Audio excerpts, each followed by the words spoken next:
This is the Flavor of Leadership podcast. I am your host, Clint Hoops. Together, we explore the unique blend of leadership wisdom that helps top leaders consistently achieve work goals, develop personally, and find fulfillment with family. Let's get started. This is episode number 37. Today is going to be a little quicker episode. Just wanted to do some follow-up on some thoughts that I had on assignments and delegation in meetings. I had some of these thoughts while I was recording the last two episodes, which were focused on improving our meetings at work.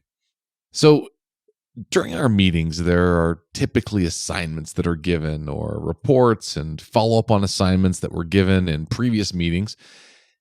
And so in these meetings, do you typically find yourself being the one that is asked to take on additional duties at work more often than others?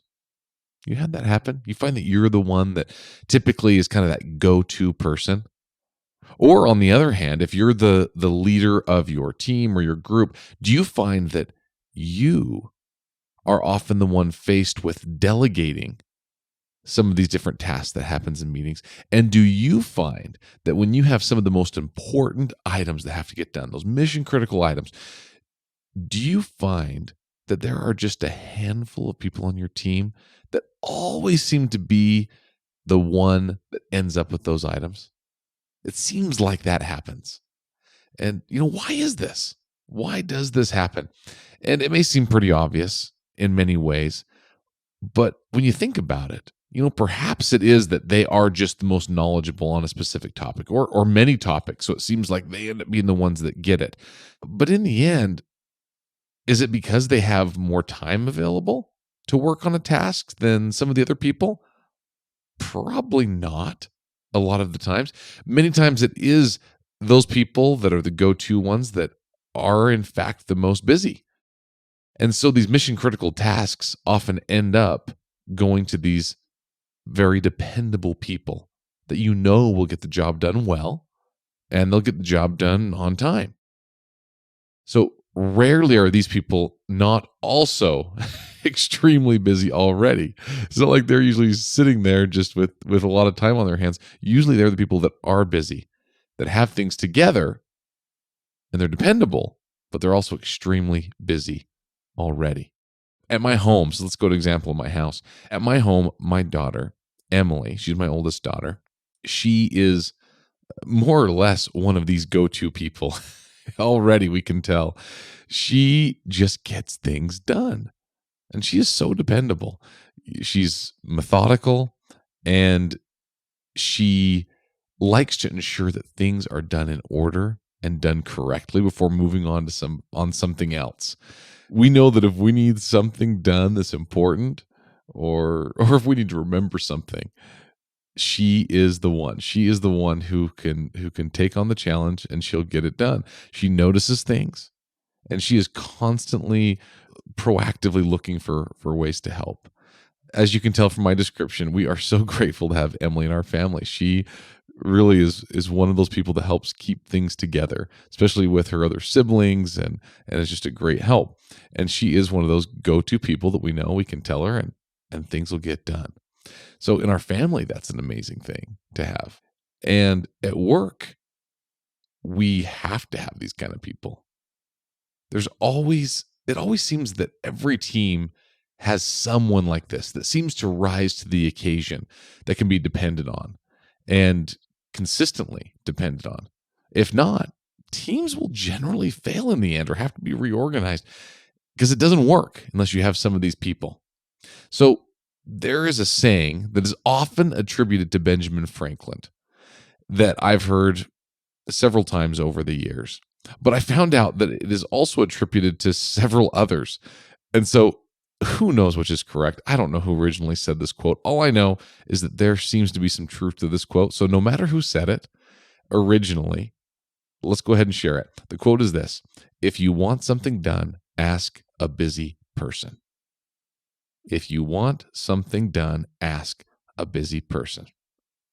So I found this to be true. I found that these go-to people that we're talking about here, they are typically also extremely busy people, but they do seem to have things together.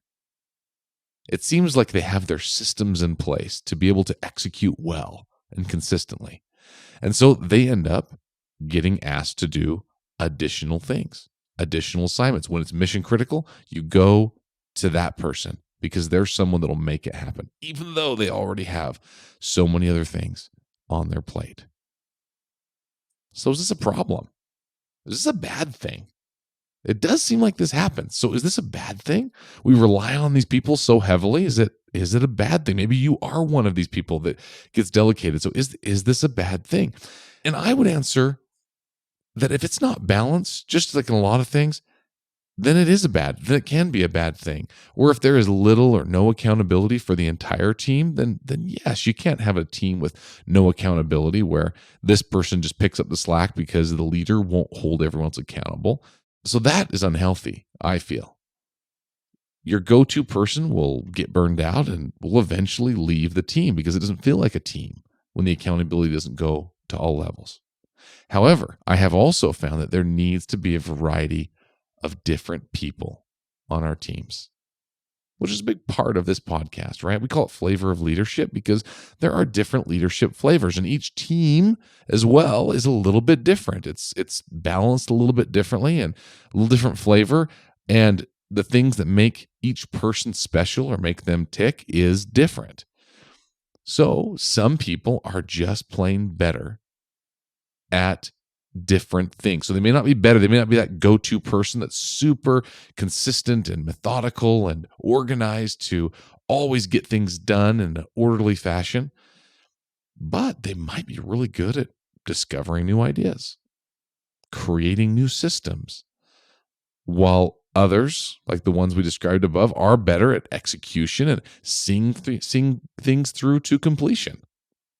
And we need all types of people, but we have to be patient with those that are not like us while still maintaining accountability, while putting people in a position where they can succeed.